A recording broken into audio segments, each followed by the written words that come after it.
Hi, I am Jim Babar. Today we start excretion in animals. So first of all, we have to learn what is excretion.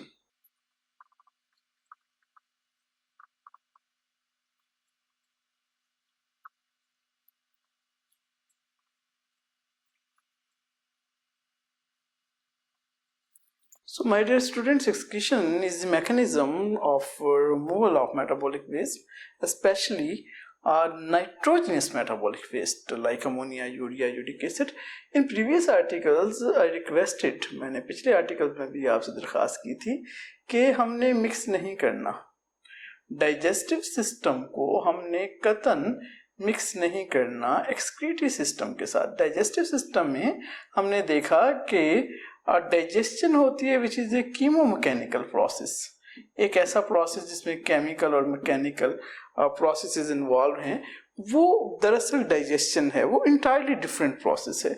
उसमें क्या होता है बेटा, carbohydrates, अगर आप polysaccharides ले रहे हैं तो ये कार्बोहाइड्रेट्स कन्वर्ट हो जाते हैं इनटू मोनोसैकेराइड्स, और जो प्रोटीन्स हैं वो डाइजेस्ट हो जाते हैं into amino acids. But on the other hand, excretory system is entirely different. अगर हम humans की ही मिसाल ले लें तो हमारे यहाँ जो excretory system है humans में, it is made up of a pair of kidneys का पेयर है, ureter है, urinary bladder है, urethra है, so it is entirely different. So nature ने excretory system और digestive system को अलग अलग रखा है, हम भी इसको अलग अलग पढ़ेंगे। अब मेटाबॉलिक वेस्ट क्या है उसको थोड़ा सा समझने की कोशिश करते हैं। माय डियर स्टूडेंट्स, कार्बोहाइड्रेट्स और लिपिड्स मेटाबोलाइज होते हैं कार्बन डाइऑक्साइड एंड वाटर में, जो उनका एंड प्रोडक्ट बन रहा है। जो प्रोटीन्स हैं और न्यूक्लिक एसिड, डीएनए, आरएनए वगैरह हैं, वो कन्वर्ट होते हैं बुनियादी तौर पर नाइट्रोजनियस वेस्ट में। फॉर एग्जांपल हम अमीनो एसिड के हवाले से देखें कि it is a general formula of amino acid. Here is a carbon, here is hydrogen group, here is R group, carboxyl group, and here is amino group. दो amino acids के साथ तीन oxygen के मॉलिक्यूल मिलते हैं। There is formed two ammonia molecules. There is formed carbon dioxide molecule, and there is formed water molecule. So this is the process. अब इस process में हमने देखा कि अमोनिया बना, प्रोसेस इज कॉल्ड एज डीअमाइनेशन। तो ये डीअमाइनेशन के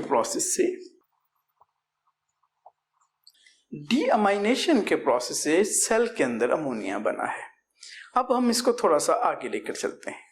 डियर स्टूडेंट्स, सवाल ये पैदा होता है कि अब जिस्म से ये एक्सेस नाइट्रोजन कैसे जिस्म से निकलेगा, जिसको हमने मेटाबॉलिक नाइट्रोजनस वेस्ट का नाम दिया। हमारे जिस्म से जो मेजॉरिटी में निकलेंगे नाइट्रोजनस वेस्ट, ये अमोनिया की फॉर्म में हो सकते हैं, यूरिया की फॉर्म में होते हैं, यूरिक एसिड की फॉर्म में होते हैं। ये बुनियादी तौर पर वो नाइट्रोजनस वेस्ट हैं जो मेजॉरिटी में हम एक्सक्रीट कर रहे होते हैं।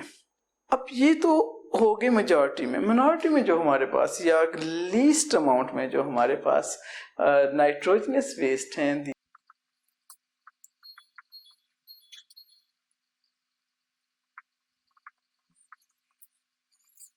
अब जो थोड़ी मिकदार में केमिकल्स नाइट्रोजनस वेस्ट की फॉर्म में जिस्म से निकल रहे हैं, दीज आर क्रेटाइन और trimethylamine oxide, creatinine etcetera. And in a very small amount there are present nitrogenous waste in the form of purines and pyrimidines. अब ये प्यूरिन्स क्या हैं? प्यूरिन्स नाइट्रोजनस बेस हैं, और ये जो प्यूरिन्स नाइट्रोजनस बेस हैं ये डबल रिंग स्ट्रक्चर्स हैं, एडेनिन एंड गुआनिन। ये हमारे डीएनए और आरएनए में पाए जाते हैं। और जो पायरिमिडिन्स हैं, these are cytosine, thymine and uracil. तो इनकी फॉर्म में भी नाइट्रोजनियस वेस्ट हमारे जिस्म से निकलते हैं। मेटाबॉलिज्म है पायरिमिडिन्स और प्यूरिन्स की, उनसे बनता है ज़ैंथोफिल, उनसे बनता है हाइपोज़ैंथोफिल, यूरिक एसिड, यूरिया, ये भी हम जिस्म से एक्सक्रीट कर रहे होते हैं। So my dear students, excretion के हवाले से एनिमल्स में हमने एक्सक्रीटरी प्रोडक्ट्स को भी देखा और हमने साथ कुछ नाइट्रोजनस वेस्ट को भी देखा।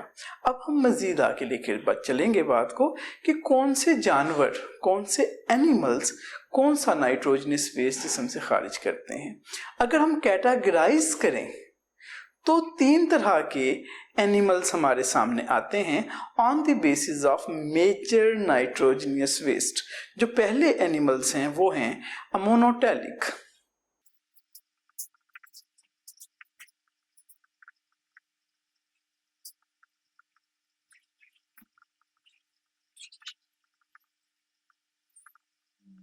On the basis of nature of nitrogenous waste, we categorize the animals in 3 basic categories. The first category is amonotely. What is amonotely? The mechanism to eliminate nitrogenous waste in the form of ammonia is called amonotely, and the animals are called amonotelic. फायदा क्या है और नुकसान क्या है? ये कौन से एनिमल्स हैं? अमोनोटेलिक ऐसे एनिमल्स हैं जो फ्रेश वाटर में पाए जाते हैं। फ्रेश वाटर वो वाटर है जिसमें कंसंट्रेशन ऑफ साल्ट्स कम है, हमने पिछले आर्टिकल्स में भी देखा था। अब ऐसे एनिमल्स के पास अबंडेंट ऑफ वाटर है, इनके जिस्म में बहुत सा पानी दाखिल हो रहा होता है, so they have a lot of water. 1 gram nitrogen of ammonia requires 500 ml of water to excrete out. ये ऐसे एनिमल्स हैं जो बहुत ज़्यादा पानी का इस्तेमाल कर रहे हैं नाइट्रोजनस वेस्ट को निकालने के लिए। अब उनमें मुयस्सर भी है पानी, तो जो फ्रेश वाटर इन्वर्टिब्रेट्स हैं और बहुत सी फिश हैं वो बेटा अमोनोटेलिक होते हैं और वो क्या करते हैं 500 ml आधा लीटर पानी की मदद से 1 ग्राम नाइट्रोजन ऑफ अमोनिया को जिस्म से निकालने में कामयाब होते हैं। And second major type of animals on the basis of nature of excretory products are called as ureotelic.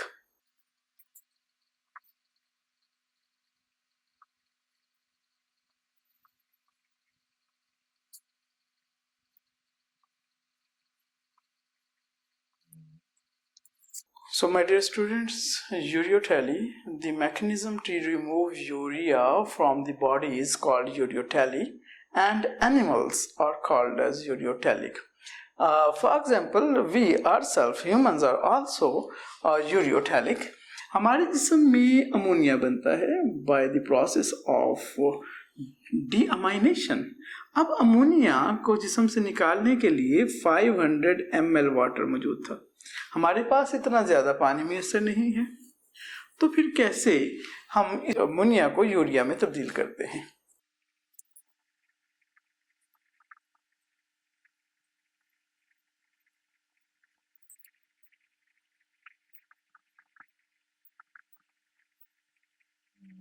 My dear students, mammals में लाइक ह्यूमंस, एम्फीबियंस में, बहुत से जानवरों में अमोनिया जो एक हाईली टॉक्सिक कंपाउंड है वो कन्वर्ट किया जाता है यूरिया में by a process called as urea cycle.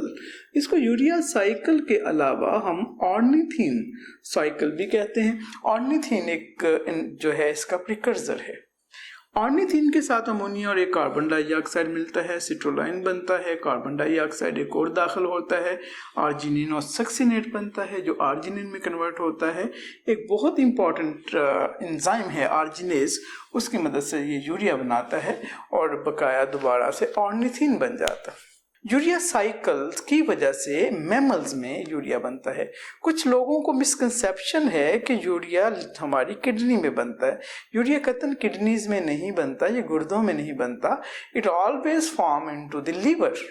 ये हमारे लीवर सेल्स में बन रहा होता है।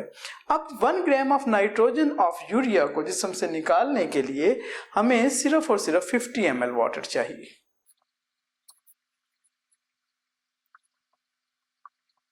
अगर हमारे जिस्म में 1 gram of nitrogen of urea है तो उसको जिस्म से एक्सक्रीट करने के लिए हमें 50 ml वाटर चाहिए। ये 10 टाइम्स लेसर है एज कंपेयर टू अमोनोटेलिक। तो ये एक एवोल्यूशनरी अडॉप्टेशन है उस माहौल में रहने के लिए जहाँ पानी मैसर है, मौजूद है, but in A moderate supply. जो यूरियोटैलिक हैं एनिमल्स, उसमें मैमल्स हैं, एम्फीबिया हैं, लैंड स्नेल्स हैं, ये सारे के सारे जो हैं यूरियोटैलिक कहलाते हैं। Urea as compare to ammonia less toxic है और यूरिक एसिड बिल्कुल ही कम टॉक्सिक है। तो जो एक्सक्रीशन है मैमल्स में, जो एक्सक्रीशन है एम्फीबियंस में, वो किस जरिए से हो रही है, वो यूरियोटैली के जरिए से हो रही है। यानी कि हम अपने जिस्म से जिस चीज को एक्सक्रीट कर रहे हैं वो यूरिया, ना सिर्फ हम बल्कि जो लैंड स्नेल्स हैं, ये बच्चे कंफ्यूज हो जाते हैं जिस बात को लेकर। स्नेल्स पानी में भी पाए जाते हैं, कुछ ऐसे हैं जो हमारे बागात में पाए जाते हैं और हमारे पौधों की जड़ों को काट रहे होते हैं, लैंड स्नेल। अब जो लैंड स्नेल्स हैं वो भी क्या सिक्रीट कर रहे होते हैं, वो भी यूरिया सिक्रीट कर रहे होते हैं as an excretory product. Dear students, जो तीसरी बड़ी किस्म है एनिमल्स की नाइट्रोजनस प्रोडक्ट के हवाले से, वेस्ट प्रोडक्ट के हवाले से, वो हैं यूरिकोटैलिक, और इस प्रोसेस को यूरिकोटैली कहा जाता है।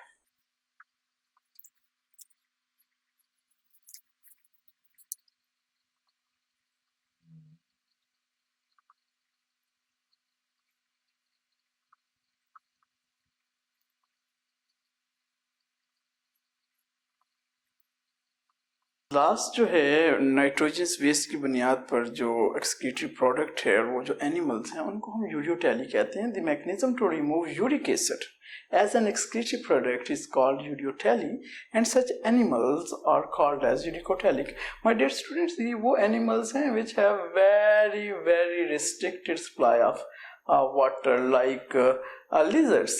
आपने कभी नहीं देखा होगा कि आपके कमरे में जो लिजर्ड है वो उतर कर आपकी दीवार से वो पानी पीने जा रही, या फिर बर्ड्स, ऐसे बर्ड्स जो बहुत ही ड्राइएस्ट इन्वायरमेंट में, ज़ेरिक इन्वायरमेंट में अपनी ज़िंदगी गुजार रहे होते हैं, उनके पास भी पानी उतना मैसर नहीं है जितना मेटाबॉलिज्म में उनके यहाँ होना चाहिए।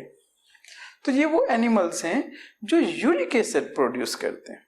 Uric acid is least toxic as compared to the ammonia and urea, and 1 gram of nitrogen of uric acid require only 1 ml water. जब मैंने कहा कि 1 gram nitrogen of uric acid सिर्फ 1 ml वाटर से एक्सक्रीट होगा, तो कुछ students के जहन में ये सवाल आ सकता है कि वो तो पानी पीते ही नहीं है। ये वो पानी है जिसको हम कहते हैं मेटाबॉलिक वाटर, जो कार्बोहाइड्रेट की ब्रेकडाउन से बन रहा है। So my dear students, we learn today how animal excrete excretory products, और उनकी इस एक्सक्रीटरी प्रोडक्ट की बुनियाद पर हमने क्लासिफिकेशन की, जिसको हमने कहा अमोनोटैली, यूरियोटैली एंड यूरिकोटैली। हमने कहा अमोनिया सबसे ज्यादा टॉक्सिक है, यूरिया उससे कम टॉक्सिक है और यूरिक एसिड बहुत ही कम टॉक्सिक है। यूरिक एसिड जो है ये, अगर आप फीकल मैटर देखें, फुजला देखें, पखाना देखें किसी लिजर्ड का, तो उसमें आपको एक ब्लैक एरिया नजर आ रहा है, उसके साथ थोड़ा सा आपको वाइटिश एरिया नजर आता है, लाइक दिस। अभी जो वाइटिश एरिया है, these are the crystals of uric acid. आप लोगों के ताउन का बहुत शुक्रिया। अल्लाह हाफिज।